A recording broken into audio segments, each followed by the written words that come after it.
En nuestra entrevista de hoy, ¿por qué muchos boricuas, muchos puertorriqueños ven en el aeropuerto la única salida en busca de la prosperidad en Estados Unidos? Eso lo vamos a analizar y vamos con Deepak Lamba Nieves, director de investigaciones del Centro para la Nueva Economía desde Cambridge, Massachusetts. Nieves, es un placer tenerlo en el programa. Aquí hay dos problemas, no tan solo la cantidad, déjeme darle la data a la gente. En la última década, la migración de puertorriqueños a Estados Unidos se centra en 576,000 personas, solamente 2 estados.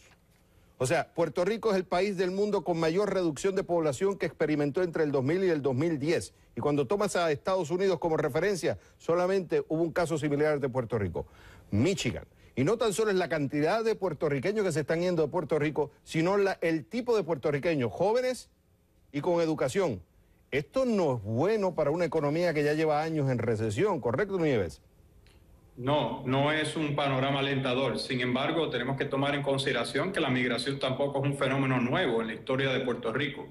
Desde la década, desde los principios del siglo XX se han registrado las migratorias mayormente hacia los Estados Unidos, que responden en sí a momentos críticos en el panorama social, económico y político de la isla. Para que tu audiencia tenga una idea, solamente en la década del 50 se trasladaron a los Estados Unidos 450,000 personas, pero lo que sí ha cambiado con esta ola migratoria es el enfoque que se le está dando al tema en el debate público.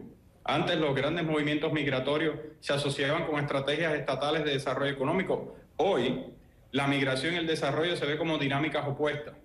Y me parece que el enfoque actual es sumamente limitado, porque no toma en consideración las grandes oportunidades que se pueden generar con esta nueva ola migratoria. Como por ejemplo pero déjame poner una acotación. Esa generación que tú hablas, esa migración que tú hablas antigua, era mucho el desarrollo, la caída de la agricultura del campo y se empezaron a crear mucha urbanización, lógico, y los puertorriqueños se iban moviendo a Estados Unidos. Pero en el caso acá es muy distinto, yo lo veo diferente, porque ¿qué otra opción tiene Estados Unidos? Digo Puerto Rico, porque al principio pasaba de la agricultura, vamos a decir, a la manufactura. Pero ahora, ¿qué va a pasar Puerto Rico de la manufactura a la tecnología cuando ese capital humano, muchos de ellos están yendo a Estados Unidos, están siendo aprovechados por capital americano, en Estados Unidos se quedan acá, porque no tan solo es eso, es también la seguridad, es el tema de que tiene una economía que lleva 7 años en recesión, no hay oportunidades, entonces al final el puertorriqueño está viendo mayores oportunidades acá, lo cual implica que es menos capital humano que se necesita para desarrollar a Puerto Rico. Es interesante la postura que asume sobre el tema, pero creo que, Xavier, es una postura que hoy en día estamos revisando, porque ciertamente, a pesar de que los profesionales se van a los Estados Unidos, eso no quiere decir que rompen sus vínculos profesionales, financieros ni sociales con su país de origen. Y este es un fenómeno que no solamente se ha observado en Puerto Rico, sino que se observa en distintas partes del mundo en vías de desarrollo. Pero por ejemplo, digamos que un puertorriqueño está en Estados Unidos, ¿qué beneficio trae un puertorriqueño en Estados Unidos que está gastando la plata acá, que está pagando los impuestos acá, que está criando sus hijos acá? Al final se hace americano. O sea, lo que me refiero es cuál es el beneficio de tener mucho capital humano generando en Estados Unidos. ¿Qué beneficio se lleva a Puerto Rico cuando lo que se necesita son que esos puertorriqueños se queden allá produciendo, pero como la economía no le da ingresos, no le da beneficio, al final se lo está llevando a Estados Unidos? Lo que estoy tratando de entender es cuál es el beneficio de tener ese capital en Estados Unidos y no en Puerto Rico. La posibilidad de tener unas redes transnacionales de desarrollo económico que te puedan conectar con esos grandes mercados de capital en los Estados Unidos y con esas oportunidades empresariales. Tienes que pensar en el ejemplo de China e India. En China e India, décadas atrás, se pensaba que se estaba perdiendo todo el capital humano hacia Silicon Valley principalmente, especialmente en el estado de California. Pero con el pasar del tiempo y con una serie de políticas sensatas que se establecieron bajo el estado chino y los estados indios, se logró traer de vuelta a mucho de ese capital humano para que invirtieran en su país de origen y para que empezaran nuevas empresas.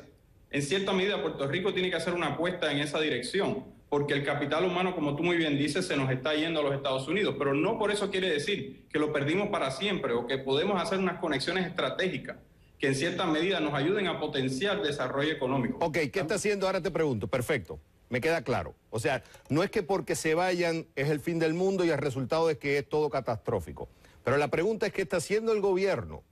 ¿Qué está haciendo las empresas privadas en Puerto Rico? Porque lo que se ve desde Estados Unidos es que esa gente está en puro puñetazo, no se ponen de acuerdo. No hay un plan para Puerto Rico, es un plan para los estadistas, es un plan para los que quieren el Estado Libre Asociado, es un plan para los independentistas, pero no hay un plan económico para Puerto Rico. Entonces, lo que a mí me preocupa de esto es que mientras en Puerto Rico no hay un plan que todos estén de acuerdo, un desarrollo integral económico, va a ser muy difícil que ese capital humano puertorriqueño que está acá vaya a irse a su país a invertir porque al final no ve futuro, todo se enfoca en un tema político y acá el problema de fondo es un tema económico. Lleva 7 años en, no sé, recesión, depresión, ya le llaman depresión.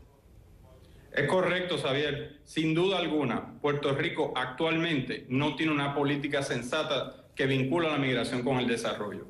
Tan es así que en años atrás, en las décadas de esas primeras migraciones, empezamos a ver desde los años 30 instituciones que trataban de hacer ese esfuerzo, ese trabajo, de conectar a los trabajadores puertorriqueños con oportunidades de empleo y volverlos a tratar de reconectar con la economía puertorriqueña. Tampoco en Puerto Rico tenemos un plan de desarrollo económico fijo, estable y desarrollado que le podamos presentar no solamente a inversionistas, sino al mismo país, para que tenga mayor confianza y que no se sientan que su única opción es irse a los Estados Unidos.